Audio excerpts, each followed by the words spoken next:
Thank you very much for your talk. Thank you. I read an article the other day about settlers in the West Bank who surrounded a mosque with tires and set it on fire.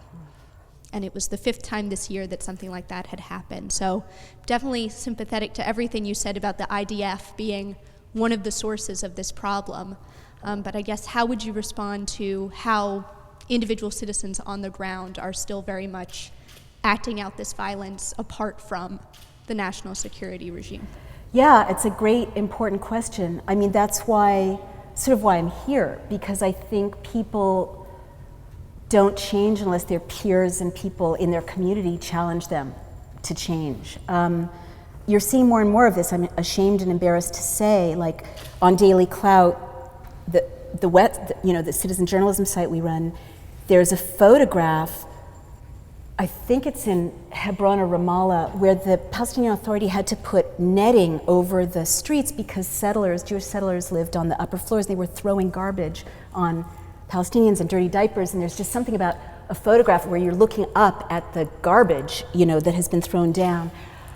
How do I respond to it? We're seeing that, but it's not, like, this is the fascinating thing about the Holocaust, right? And I'm not making a comparison in kind or scale, but when gatekeepers signal that a group of people is fair game, then the beast comes out in kind of everyone, or it empowers the beast to come out.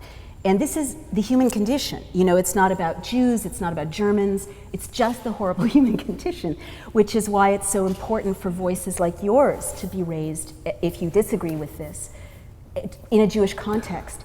Like, let me invite my fellow co-religionists to really speak up, because it is lonely out here.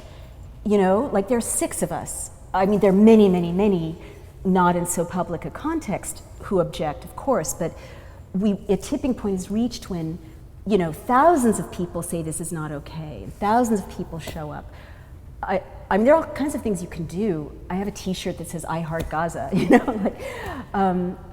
I guess I'd like to hear what you think would be a good way to tackle it, maybe in a community like this one. I am not Jewish.